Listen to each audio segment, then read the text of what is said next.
پاکستان بنا تھا دو قومی نظریے کی بنیاد پر. نظریہ کیا ہے؟ لا الہ الا اللہ محمد رسول اللہ صلی اللہ تعالی علیہ.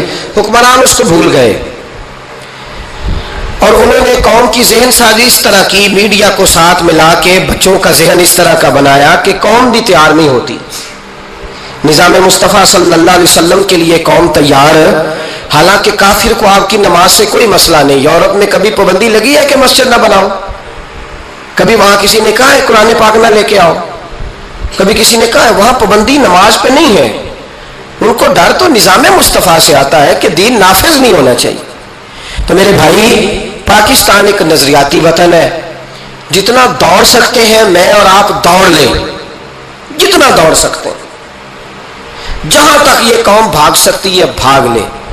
یہ اس چہرے کو اپنا لے یا اس چہرے کو اپنا لے یا اس کو آزما کے دیکھ لے. چونکہ اس وطن کی بنیاد کلمہ ہے تو یہاں سکون بھی اسی وقت آئے گا جب حکومت بھی کلمے والے رسول کی آئے گی صلی اللہ تعالی علیہ وسلم، صلی اللہ تعالی. اور اسلام ہر جگہ یہ بتاتا ہے کہ ملک کس کے ہیں؟ اللہ کے. تو نظام کس کا ہونا چاہیے؟ اللہ کا، اللہ کے دین کا. پاکستان اس نظریے کی بنیاد، دنیا کی سب سے بڑی ہجرت ہوئی تھی جب پاکستان بنا تھا. دنیا کی سب سے بڑی ہجرت. 10,000 عورتوں کی عزتیں لوٹی گئیں جب یہ وطن بنا. لاکھوں لوگوں نے جانوں کی قربانیاں دیں. ابھی 15-20 سال پہلے ہندوستان کا پنجاب کا جو علاقہ ہے اس کو کھولا گیا تو ایک کنویں سے ابھی بھی ہڈیاں ملی ہیں جو سکھوں نے کاٹ کر مسلمان کنویں پورا بھر دیا تھا. اس تکلیف کے ساتھ وطن بنا. کس لیے؟ جمہوریت کے لیے، حکمرانوں کے للے تللے کے لیے، ان کی بڑی کاروں جیپوں اور مرسڈیز کے لیے. اس لیے کہ یہاں روز نیا بل آئے گا، آج گورنر راج ہے تو آج فلاں ہے تو آج فلاں ہے. یہ ساری حکومتیں اگر وہی قانون جو انگریز کا بنا ہوا ہے اور وہی ساری دفعات جو آپ کے ہاں نافذ ہے وہی ہندوستان میں نافذ ہے تو بتایا جائے پھر وطن کیوں بنایا گیا تھا؟ پھر کیا ضرورت تھی؟ یہ سارے کام تو وہاں بھی ہو رہے. اس لیے میرے بھائی، وطن کے نظریے کو سمجھے. وطن بنا تھا لا الہ الا اللہ محمد رسول اللہ صلی اللہ علیہ وسلم. اور اقبال جو بانی پاکستان ہے، جو مصور پاکستان ہے، جو تصویر دینے والے ہیں پاکستان، ان سے کسی نے کہا تھا کیوں پاکستان بنانا چاہتے ہم جو ایک ملت جو ہے ہندوستانی ایک ملت ہے، قوم ہے، تو کیا ضرورت ہے؟ تو اقبال کہنے لگے اپنی ملت پر قیاس اقوام مغرب سے نہ کر، خاص ہے ترکیب میں قوم رسول ہاشمی صلی اللہ تعالی. خاص ہے ترکیب میں قوم رسول، بولیے، خاص ہے ترکیب میں قوم رسول ہاشمی. نبی پاک کی قوم اپنی ترکیب کے لحاظ سے ہر قوم میں خاص ہے. دین کا نفاذ چاہیے، دین نافذ ہونا چاہیے. نبی پاک ایک اسٹیٹ کے سربراہ بنے تھے. مدینہ منورہ میں حضور نے نظام بنایا. لیکن میں یہ باتیں چونکہ بڑی تفصیل سے کر چکا ہوں، میری ساری باتیں ریکارڈ پر موجود ہیں. آج میں ایک نئی بات آپ سے کرنا چاہ رہا ہوں. رونا روتے زمانے بیت گئے، اب آگے کی طرف دیکھنا ہے. جو قومیں ماضی کی لکیر پیٹتی رہتی ہیں وہ مایوس ہو جاتی ہیں، ان کے جذبے ٹوٹ جاتے ہیں. اب ماضی کو پیٹنے کی بجائے مستقبل کی روشنی کو دیکھنا چاہیے. ہمیں نبی پاک صلی اللہ علیہ وسلم نے کسی وطن کی تعمیر کے لیے جو جذبات دیے ہیں ان جذبات پر ہمیں غور کرنا چاہیے. حکمران تو جو کر رہے ہیں وہ تو کر ہی رہے ہیں، اور جو وہ کریں گے وہ بھی سب کو نظر آ رہا ہے، اور ہمیں سمجھ لگ رہی ہے کہ آئندہ بھی کیا ہونے جا رہا ہے، ہم نے کیا کرنا ہے. ایک جملہ میں کہنے لگا ہوں، اگر کسی کو تکلیف ہو تو مجھے خوشی ہوگی. ایک جملہ میں کہنے لگا ہوں، اگر کسی کو پریشانی ہوگی تو مجھے بڑا ہی اچھا لگے گا. کسی بڑے آدمی کو پریشانی ہوگی تو مجھے خوشی ہوگی. وہ جملہ کیا ہے وہ سن لیں. یہ ملک حکمرانوں کا نہیں ہے، یہ ملک عوام کا ہے. اس لیے کہ حکمرانوں کے بچے تو یورپ میں رہتے ہیں، ان کی تو ٹکٹیں بک ہوتی ہیں.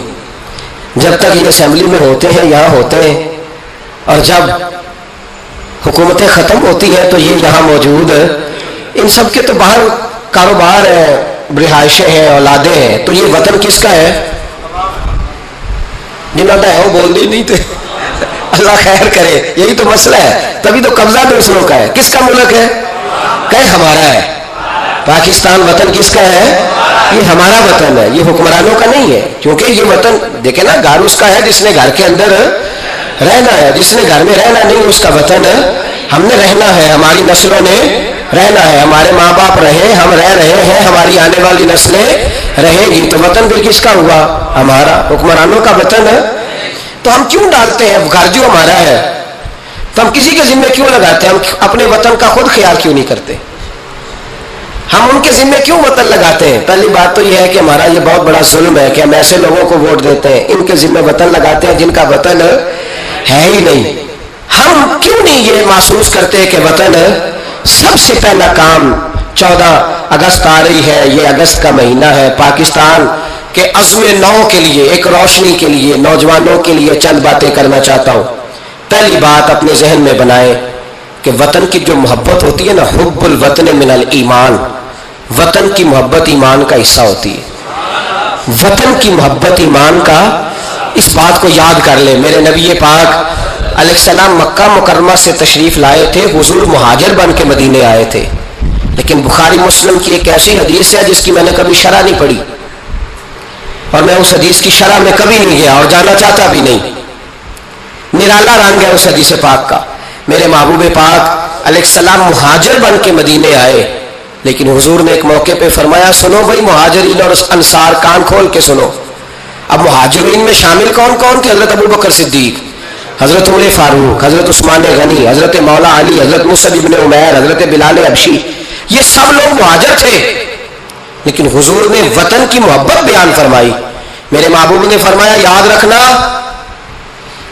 اگر کبھی لوگوں میں اختلاف رائے ہوا اور لوگوں کی دو لائنیں بن گئیں، ایک قطار ادھر جا رہی ہے لوگوں کی اور ایک قطار ادھر جا رہی ہے، تو فرمایا اگر تم مجھے دیکھو گے نا میں کس قطار میں ہوں، تو میں تمہیں اس قطار میں ملوں گا جس قطار میں میرے مدینے والے جا رہے ہوں گے، جس میں میرے انصار جا رہے۔ میں کہہ رہا ہوں بلا تبصرہ، بغیر تشریح، اس روایت کو دیکھیے گا، حضور نے اپنے وطن سے پیار کیا اور اپنے وطن کے لوگوں سے محبت فرمائی۔ میرے حبیب پاک علیہ الصلوۃ والسلام نے وطن سے، حضرت ابو ہریرہ فرماتے ہیں جب ہم سفر سے واپس آتے تھے نا، سفر سے واپس لوٹتے تھے اور مدینہ منورہ کی عمارتیں نظر آتی تھی، مکانات نظر آتے تھے، تو ہم حضور کا جذبہ دیکھتے، میرے محبوب پاک گھوڑے کو تیز کر دیتے، سواری کو دوڑاتے، یا رسول اللہ کیا ہوا؟ فرمایا جلدی کرو میرا شہر آ گیا ہے۔